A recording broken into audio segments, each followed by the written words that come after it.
የፌዴራል ምርመራ ቢሮ ኤፍቢአይ የምርመራ ክፍል ውስጥ ሀች ቁስሉን በብርሃን ማቃጠያ እያቃጠለ ነበር። አንድ ተኩላ ከጎኑ ታየና የኤፍቢአይ ወኪሎች ግራ ተጋብተው ቀሩ። ይህ ሁሉ የጀመረው ከጥቂት ሳምንታት በፊት ነው። ሀች ከባለቤቱ ቤካ፣ ከልጃቸው ሳሚና ከልጃቸው ብራድ ጋር ደስተኛ ህይወት ይኖራል። ሆኖም እሱ የመንግስት ገዳይ ሆኖ የሚሰራ ሲሆን ይህም በሌሊት አጋማሽ ላይ በህመም በደምና በጥይት የተሞሉ አደገኛ ተልእኮች እንዲፈጽም ያስገድደዋል።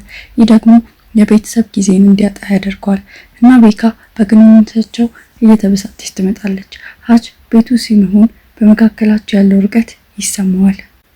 አንድ ማለዳ ቤካ የበጋ እረፍት እየቀረበ እንደሆነ ትጠቅሳለች እና ሀች ከስራው በኋላ እቅድ እንደሚያወጣ ቃል ይገባል። ቤካ በግልጽ ተበሳጭታ አስተያየት ከመስጠት ተቆጥባ ለስራ ትሄዳለች። በኋላ ላይ ሀች ኢላማዎቹን ወደ ሊፍት እንዲገቡ በሆቴል አቀባበል ቦታ ይጠብቃል። ከአገልግሎት ውጪ ነው የሚል ምልክት ለጥፎ ይከተላቸዋል። በፍጥነት ሽጉጥ ይሰርቅና በዛች ትንሽ ሊፍት ውስጥ በቡጢ መምታት ይጀምራል። አንድ ሰው ለእርዳታ ለመጥራት ሲሞክር ሀች ስልኩን እንደ መሳሪያ ይጠቀምበታል። ሁሉንም ካወደመ በኋላ ከአንድ ሰው ኪስ የዳታ ካርድ ይወስዳል። አንድ የጎዳና ላይ ተዋጊ ሽጉጥ ለመተኮስ ሲሞክር ሀች ሽጉጡን ለይቶ በማውጣት በዚያው ይገድለዋል። በኩሽና በኩል ለመውጣት ሲሞክር ተጨማሪ ሽጉጥ የያዙ ሰዎችን ያገኛል። እነሱ መተኮስ ሲጀምሩ ሀች ይደበቅና የጋዝ ታንክ ወደ እነሱ ይወረውራል። ይህም ፍንዳታ ያስከትላል። በመቀጠል ሀች ወደ መኪና ማቆሚያ ቦታ ይሄዳል። በትልቅ ቢላዋ ከያዙ ቡድን ጥቃት ይደርስበታል። ቀበቶውንና ከግድግዳ ላይ የነቀለውን ፓይፕ እንደ መሳሪያ ይጠቀማል። በቀላሉ ያሸንፋቸዋል፣ ነገር ግን ብዙ ቁስሎችን ይይዛል። ከተልእኮ በኋላ ሀች የዳታ ካርዱን ለአስተናጋጁ ባርበር ይሰጣል።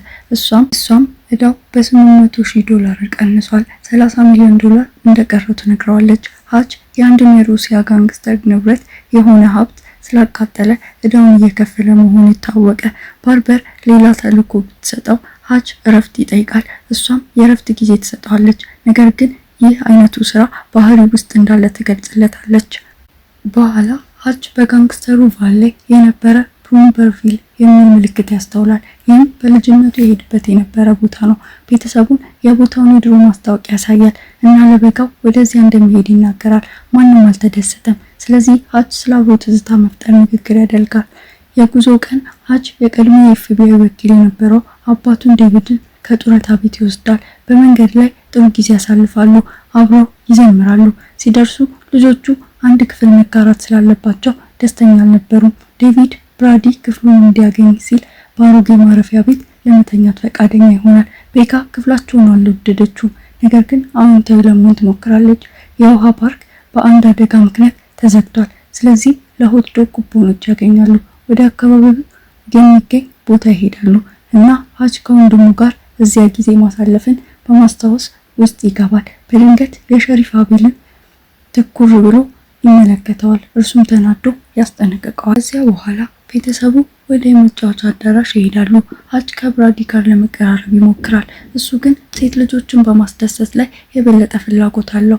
ብራዲ ብዙ ትኬቶችን ያሸንፋል እና ለአንዲት ልጅ የፕላሽ አሻንጉሊት ከመውሰዱ በፊት አንዳንዶችን ለሴት ልጆች ይሰጣል። ማክስ የሚባል ልጅ ብራዲ የሴት ጓደኛውን ለመስረቅ እየሞከረ እንደሆነ ያስባል እና ጠብ ይፈጥራል። ማክስ የሳሚን የፕላሽ አሻንጉሊት ያበላሻል እና ብራዲ በቡጢ ይመታዋል። ይህም ድብድብ ይጀምራል። አንድ የጥበቃ ሰራተኛ በሀች ስነስርዓት አልባ ልጆች ምክንያት ይጮህበታል እና ቤካ ጣልቃ ገብታ እንደሚሄዱ እስኪያስታውቅ ድረስ ይጨቃጨቃሉ። ሲወጡ ሳሚ የአሻንጉሊቷን ቁርጥራጮች ትወስዳለች እና የጥበቃ ሰራተኛው ጭንቅላቷን በጥፊ ይመታታል። ሀች ይበሳጫል። ተመልሶ ወደ ውስጥ ይገባል። በሩን በርግዶ የጥበቃ ሰራተኛው በቡጢ ይመታል። ሌላውን የጥበቃ ሰራተኛ ወደ አንድ ክራው ማሽን ውስጥ ይወረውራል። አንድ ደንበኛ በመዶሻ ሊመታ ይሞክራል፣ ግን ሀች የማሽኑን ክራው በመጠቀም ያወድመዋል። ከዚያም በመዶሻ ይመታዋል። ባለጌው የጥበቃ ሰራተኛ ይመለሳል እና ሀች ሳሚን እንደመታት በተደጋጋሚ በጥፊ እየመታው ወደ ፒንቦል ማሽን ላይ ይወረውረዋል። ቤካ ስትጠራው ሀች ያቆማል። ሀች እና ብራዲ ይታሰራሉ። ቤካ የእነሱ መከላከያ እንደሆነ ለማስረዳት ትሞክራለች። ሀች ብራዲን ጥቃት ስለተጠቀመ ይወቅሰዋል እና ብራዲ ግን ግብዝነቱን ይጠቅሳል። ብራዲ የአባቱ ድብድብ አስነናቂ እንደሆነ ያስባል፣ ግን ሀች ልጁ ከሱ የተሻለ ሰው እንዲሆን እንደሚፈልግ ይናገራል። በሸሪፍ ቢሮ ውስጥ ሀች ከተማዋን የሚያስተዳድረውንና የማክስ አባት የሆነውን ዋያት ጋር ይገናኛል። ማክስ ስለተጎዳ ዋያት ተናዷል።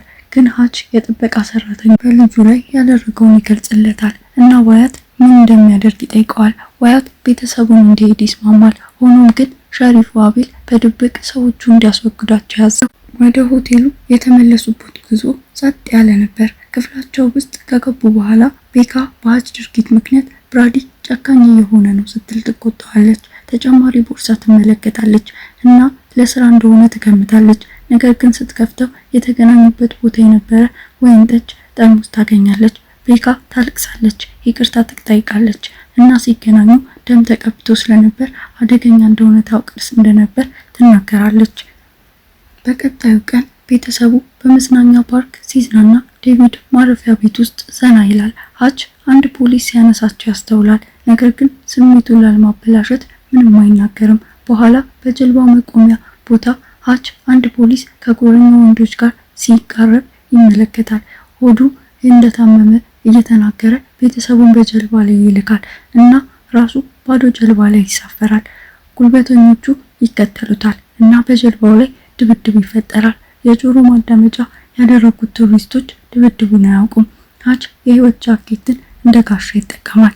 የአንድን ጠላት ግን ይሰብራል እና አንድን ሰው ወደ ውሃ ውስጥ ይወረውራል።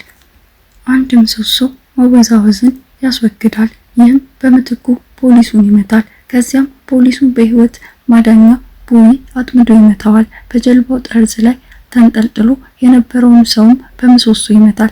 ከዚያም ምሰሶውን ወደ ውሃ ውስጥ ይጥለዋል። ሌላ ሰው ሊያፍነው ሲሞክር ሀች ጠርሙስ ጭንቅላቱ ላይ ይሰብራል። ፖሊሱም ይከተለዋል እና ሀች ለማረጋጋት ይሞክራል። ነገር ግን ፖሊሱ የሀችን ሮዝ ጣት ይቆርጠዋል። አንድ አሳም ወዲያውኑ ይበላታል። ሀች በቡጢ ተመቶ ወደ ውሃው ውስጥ ይወድቃል። ጉረኞቹ ቱሪስት ለማስፈራራት እንጂ የሰለጠነ ሰውን ለመዋጋት እንዳልተቀጠሩ ያማርራሉ። ሀችን ተመልሶ ወደ ጀልባው ይወጣል። ተበሳጭቶም የፖሊሱን ጭንቅላት ከጣሪያው ጋር ያጋጨዋል። ዳኪዬ ምስልን እንደ መሳሪያ ይሰብራል እና የአንዱን ጠላት እጅ ይሰብራል። አንድን ሰው በመልህቅ ወቅቱ በመልህቅ ስርዓቱ ወደ ውሃው ውስጥ ይጥለዋል። በመጨረሻም በእረፍት ላይ ነኝ እያለ ፖሊሱን በተደጋጋሚ በቡጢ ይመታዋል። ሀች ለማደጎ ወንድሙ ሃሪን ይደውላል እና ብሉምበርቪል የድሮ የንግድ መስመር እንደሆነ እና አባታቸው ለእረፍት ሳይሆን ለተልእኮ ወደዚያ እንደወሰዳቸው ይረዳል። እዚያ ያሉት ፖሊሶች ሙሰኞች ናቸው እና ከሲንዲኬቱ ጋር ይሰራሉ። ሀች ከዚያም ለባርባን ይደውላል እና ብሉምበርቪል የህገ ወጥ ንግድ መናኸሪያ እንደሆነና የወንጀል አለቃው ደግሞ ሌንዲና የምትባል አደገኛ ሴት እንደሆነች ታረጋግጥለታለች። በዚያው ጊዜ ዋያትና አቤል ለጭነት ህገ ወጥ እቃዎችን እያዘጋጁ ነው። ዋያት ሌንዲናን ወደ ችግር ውስጥ ለመክተት እቅድ ስላለው ከአንድ ሳጥኖች ውስጥ አንዱ የሚብረቀረቅ ስክሪን አለው።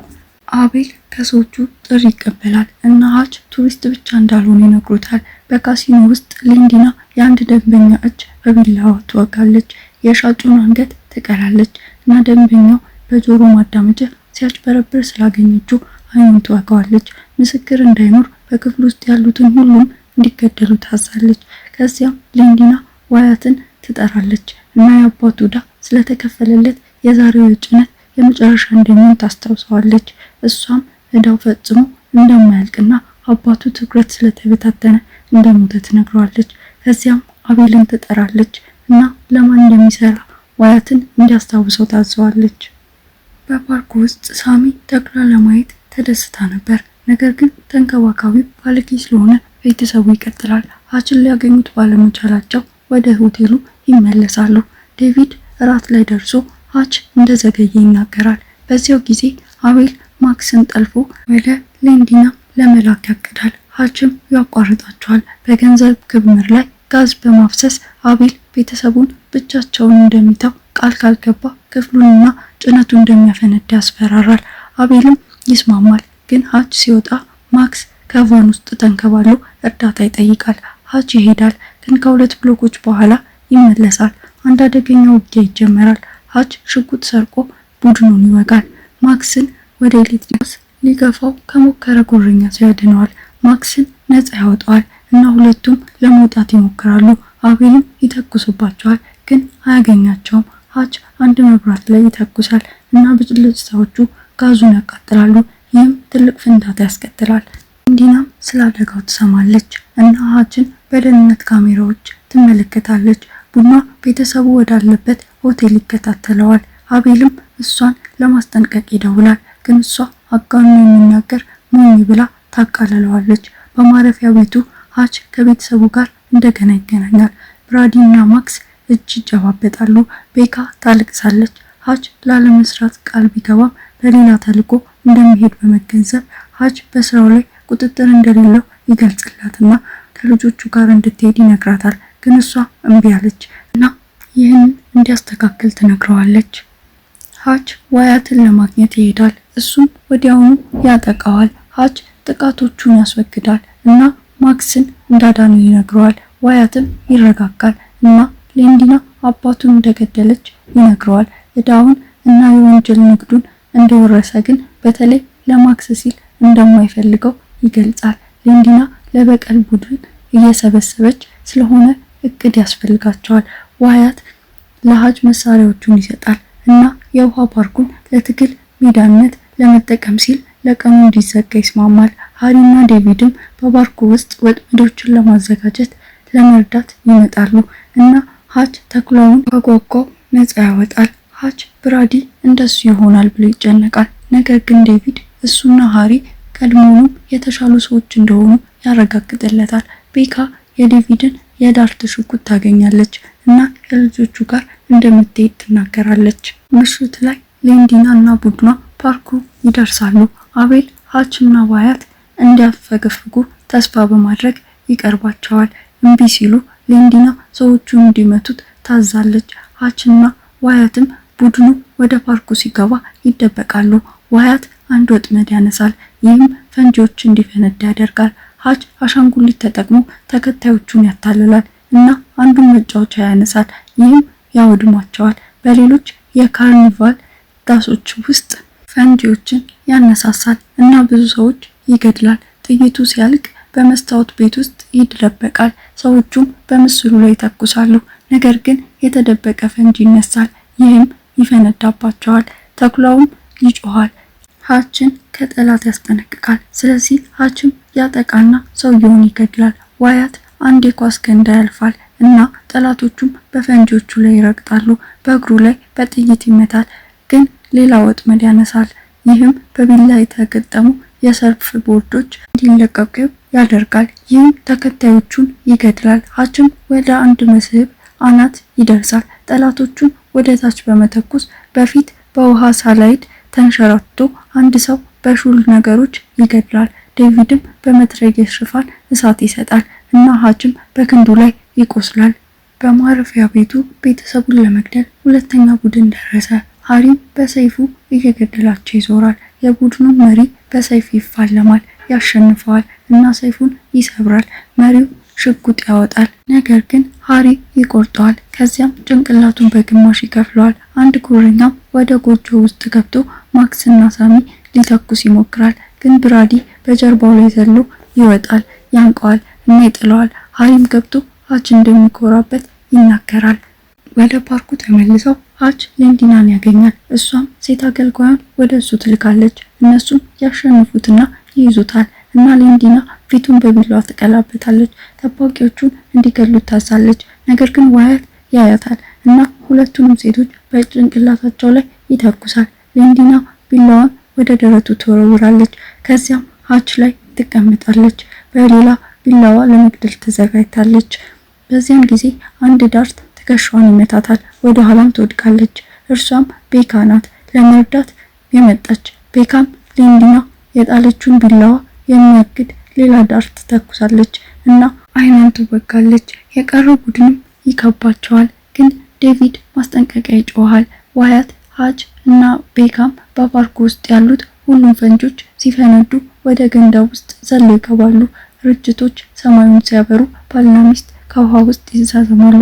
በአሁን ጊዜ ኤፍቢአይ አሁንም ሀች ቤካና ለመጠየቅ እየሞከሩ ነው። ወኪሎቹ ጥሪ ይቀበላሉ እና ባልና ሚስቱ እንዲሄዱ ይገደዳሉ።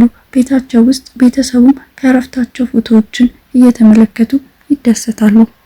ቪዲዮውን ከወደዱት ቻናሉን ላይክ ማድረግና ሰብስክራይብ ማድረግ አይርሱ። በሚቀጥለው ጊዜ እንገናኛለን።